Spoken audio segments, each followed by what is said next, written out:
que représente Noé et pourquoi il n'a pas été choisi comme modèle pour l'humanité, sans quoi je n'adhère plus à la représentativité des mouvements de Bnei Noach, bien que.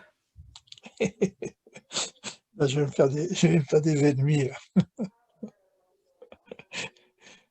Bon, j'y ai participé au Bnei Noach. Bon, mais c'est vrai que j'ai lâché parce que je pense que l'homme, il mérite un peu plus qu'être fils de Noé.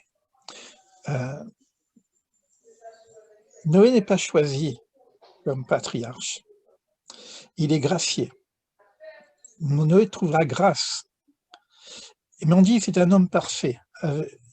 Mais il était parfait dans la notion de la création. Là, tu retrouves la notion d'Élohim et d'Hachem, tu vois. Dieu propose de détruire le monde et donne la construction de l'arche à Noé. Noé construit l'arche, il sauve sa famille et les animaux que Dieu a demandés. Il dialogue pas avec Dieu pour sauver le monde. Alors que Abraham a dialogué avec Dieu pour sauver Sodome et Gomorrhe, qui était le pire des villes, quoi, hein. Donc, Dieu, quand l'arche, c'est une notion de Teva, Teva, c'est les mots. Dieu attendait de Noé qui vienne négocier quelque part la survie du monde. D'accord? Alors, c'est vrai que c'était un homme sage dans sa génération. On ne sait pas s'il serait sage dans notre génération, dans la génération d'Abraham en tout cas, mais c'est pas le prototype que le divin attend. Le prototype que le divin attend, c'est de l'ordre d'Abraham, qui est chesed, qui est amour. C'est-à-dire qui est quelqu'un qui va discuter avec Dieu, dialoguer, négocier, pour lui dire, bon, tu peux pas faire un petit peu mieux ton truc, quoi. C'est un peu dur, quoi. Donc il va demander de mettre un peu d'eau dans son vin, quoi, dans le vin divin, quoi. Donc il y a cette idée-là. Ça veut dire quelque part, si je me positionne comme fils de Noé, je suis dans l'égocentrisme. Je sauve ma peau, celle de ma famille. Il y a quelque chose qui ne va pas. Et c'est cette idée-là qui me gêne. C'est magnifique, hein, c'est très joli, les orang-outans, les crocodiles, les machins, il a sauvé plein d'animaux, mais bon, sous l'ordre divin, on ne sait pas ce que ça veut dire vraiment, parce que l'arche, elle est petite. Donc tout ça, il faut le reprendre au niveau de la métaphysique et de la métaphore. Mais dans la métaphore, il y a quelque chose qui manque, et dans notre travail à nous, puisqu'on est en train de construire quelque chose, si on doit construire une arche, et qu'on se confine dans notre arche pour éviter la catastrophe extérieure, on serait des fils de Noé. Et finalement, on nous demande le mot arche, c'est des mots. On nous demande presque de prier, de parler avec le monde. Donc d'intervenir, de participer à la réparation au tikkun, qu'on appelle le tikkun olam, réparation universelle. Mais ça, c'est donné à Noé, donc à l'homme. Il n'y a pas de juif, il n'y a personne encore. L'humain a comme mission de parler avec le monde. Et ça, Noé, il passe à côté. C'est pour ça que je dis, c'est dommage d'être fils de Noé, quoi. Vous comprenez un peu l'idée, hein?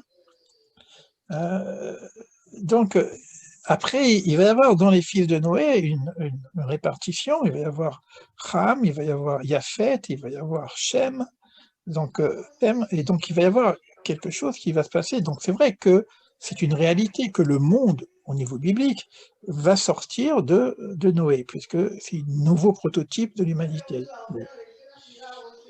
Encore je vois, comment dire, Raph qui dit, bon, autant être Béné Adam, fils d'homme, que fils de Noé. C'est déjà l'homme avant la faute, hein. Pourquoi même pas l'homme après la faute? C'est déjà pas mal. Mais je pense que c'est aussi intéressant de revoir les courants humains qu'il y a et voir quelles sont les qualités spécifiques de chacun de ces courants, Ham, Japhet et Shem, et que Shem va donner Abraham, et quelle est la particularité d'Abraham qui lui reconnaît l'unicité divine. C'est le premier qui reconnaît l'unicité. On est toujours dans la métaphysique dans la Bible, hein, donc dans la métaphore, hein. Parce que ça existe depuis le début de la création, avant même qu'Abraham existe. Avant même qu'Abraham, dans le mot créé, Avraham, Vara, Baram, il y a le mot Abraham dedans. Donc c'est comme si que le prototype de celui qui va pouvoir porter le projet divin, il existe dans les mots créés, dans le mot de Baram. Voilà les engendrements de la création du ciel et de la terre, Baram. Donc c'est comme si avec Abraham ou pour Abraham. Donc moi je dirais que le prototype, c'est pour ça qu'on commence par Abraham. Et Abraham, c'est Chesed, c'est l'amour. D'accord? Et Abraham, il ne cherche pas à sauver sa peau. Il suit on disait que, d'ailleurs, le Midrash, il est sympa, il dit que Noé, il suivait Dieu, et avec Abraham, on dit que Dieu suit Abraham. Il est devant. Donc, voilà, c'est des images, hein, mais c'est quand même assez intéressant. Voilà pour la question de Noé, mais ça demande un approfondissement, tout ça. Hein. Les Bnei Noach, ça existe, etc.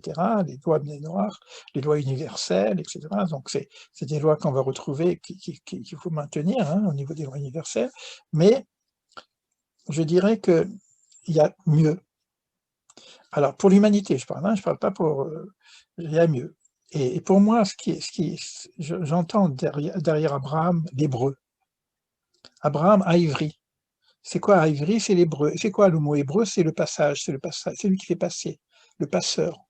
C'est-à-dire que notre rôle pourrait devenir être des passeurs.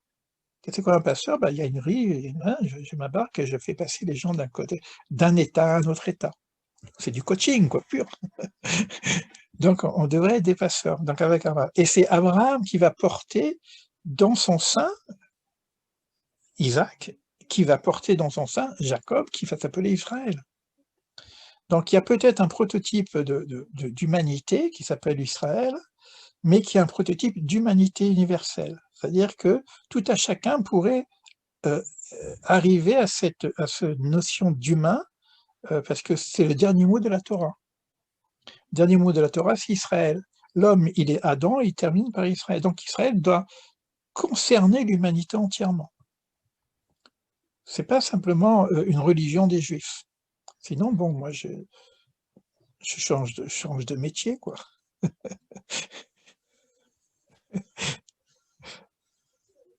Célina. Alors, je me fais rire tout seul, hein, vous voyez. Hein. Alors, j'ai la 7e question. En quoi tout cela nous concerne? David Bnei Noach a publié dans Fédération Noachique. Oh là là, il m'a entendu. Tout de temps en temps, on a des messages sur l'ordinateur. Mordechai Chikri, dans Fédération des Noachim francophones. Ils ont entendu, vous voyez, le monde invisible. Il y a des messages. Oh, on ne va pas trop loin. Hein. Sinon, je vais casser le boulot des autres, quoi. C'est pas gentil, quoi. Alors, en quoi tout cela nous concerne directement? Renouvellement, tikkun, modèle de l'arbre de vie. Bon, c'est vrai que j'en ai un petit peu parlé. Ça nous concerne parce qu'on est vraiment dans cette époque du renouvellement. C'est clair, quoi. Le monde ne peut pas être le même, quoi.